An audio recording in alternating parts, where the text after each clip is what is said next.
Thomas Mons, Et je m'appelle Antoine, entreprise Pinot TP. une sorte de chantier de terrassement, VRD, un réseau. Donc c'est une société qui est en place depuis 1984, Et on se déplace dans toute la Corrèze, tous les départements voisins. où il y a plusieurs entités. L'entreprise principale, c'est la SRL Pinot TP.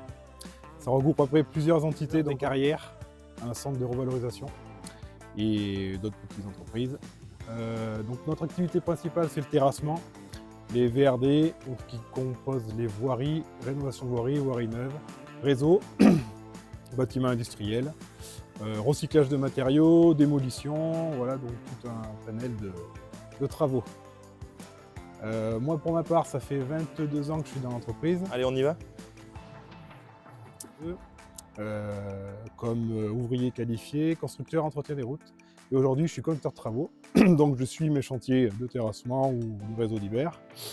Et j'accompagne mes équipes dans la chronologie des travaux à faire. Donc du coup, avec le réservoir dans le châssis. Mais avant, du coup, sur les anciens modèles, il fallait monter pour aller faire le plein, tout ça. Que là, maintenant, on reste à terre, c'est un confort aussi. Et de la sécurité. Un coffre de rangement aussi dans le châssis. Et je mets tout ce qui est pompe à graisse, cartouche de graisse, les dents des godets.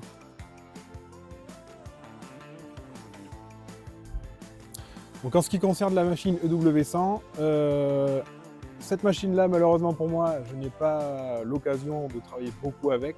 Je la pique à l'opérateur de temps en temps pour l'essayer.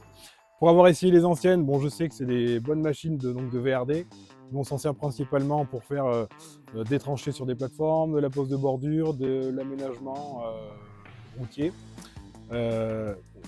Celle-ci est beaucoup plus stable que l'ancienne, beaucoup plus compacte. On le voit, de toute façon, elle est beaucoup plus basse que les anciens modèles.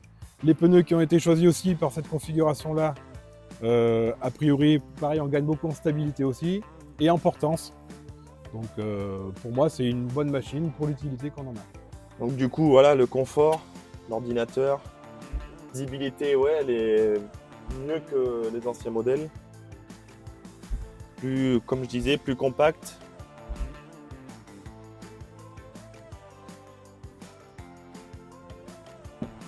Donc lors de la mise en service de l'appel, pas de soucis particuliers.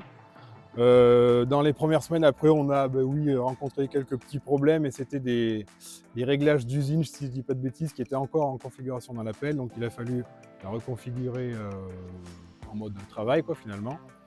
Et après, pour parler, voilà, Dieu savait, ça s'est bien passé à ce niveau-là. Ils ont été présents, ils ont répondu lorsque l'opérateur a essayé de les joindre.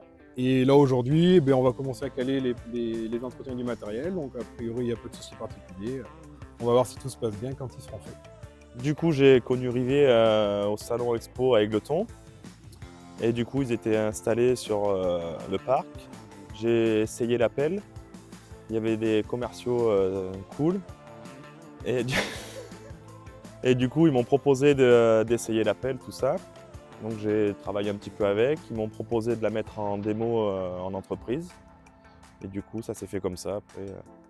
Rivet TP, donc chez nous, on s'est connus suite à des soucis sur des compacteurs pieds de mouton, où ils nous ont dépanné, en fait, à 2 reprises. Pour ma part, ensuite, je les ai rencontrés une deuxième fois sur la foire exposition d'Égletons, donc cette année, où on faisait le tour du matériel du coup avec nos collègues, et on a creusé donc cette machine, où on avait le même modèle, mais forcément moins récent, donc l'ancien modèle. Même gabarit, même configuration, à peu de choses près, à part le rototilt qui n'était pas présent qu'on a fait monter, c'est celui de l'ancienne pelle. Et donc voilà, donc au départ ça a débuté juste par un essai de la pelle, où ils nous ont proposé justement d'essayer le matériel pour pouvoir comparer avec l'ancien modèle. Et quelques semaines après, ça s'est finalisé par un achat parce qu'on était très contents du matériel et on en avait justement l'utilité à l'instant T, donc ça s'est fait comme ça. Voilà. Au niveau de l'équipement de la machine, donc le bras, beaucoup plus de force de travail, de force de pénétration, que ce soit pour les terrassements, les tranchées, beaucoup plus d'arrachement. En bout de ce bras, nous on est venu y greffer un rototilt R3 qui était déjà sur l'ancienne machine, mais comme il était en bon état, on est venu le réadapter dessus. L'opérateur en est très content, c'est très pratique. Le godet tourne dans tous les sens. On a la pince à l'arrière pour attraper les petites choses qui traînent sur les chantiers, ou les outils, les plaques, les tuyaux. Et On peut rototilt, on peut tourner, incliner. On a une pince aussi sur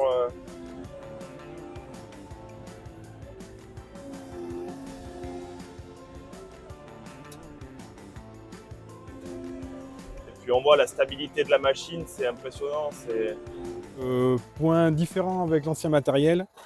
Donc déjà, on a l'ossature, on va dire, des patins qui sont totalement différents. Avant, ils étaient beaucoup plus fins. C'était des pièces soudées. Là, on est sur de la pièce moulée.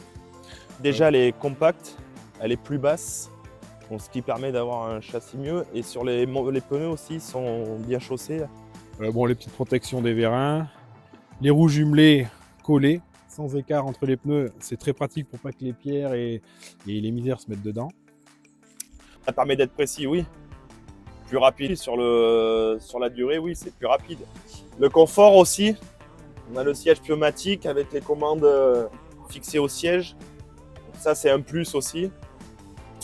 Et bien, ça permet, quand on est sur des plateformes ou des voiries un peu abîmées, ben, toute la journée, avoir le dos sur un siège fixe, c'est pas terrible. Là, on est sur du pneumatique, c'est beaucoup mieux. Là, ici, on voit bien que le châssis est beaucoup plus bas, beaucoup plus travaillé. On a aussi la nouvelle caméra sur l'arrière et après qui me donne moi devant sur l'écran. Marche arrière ou marche avant, en mode travail, tout le temps on a la caméra. La sécurité pour voir le derrière aussi, s'il y a des personnes derrière, pour les gars qui travaillent au sol, tout ça.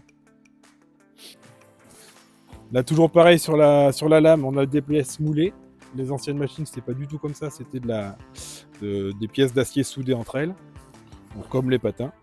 Et le réservoir déjà, le confort, les nouveautés comparé à l'ancienne que j'avais, ça n'a rien à voir.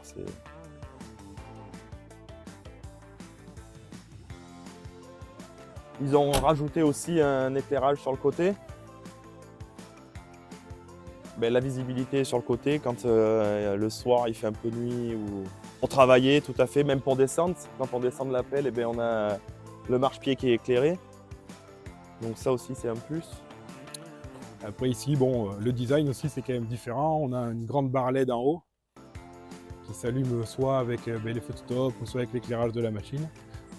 Les capots en règle générale ont été beaucoup plus travaillés. Le design est beaucoup mieux que l'ancien matériel. Niveau force dans le bras pour travailler, ça n'a rien à voir avec les anciens modèles. C'est la puissance.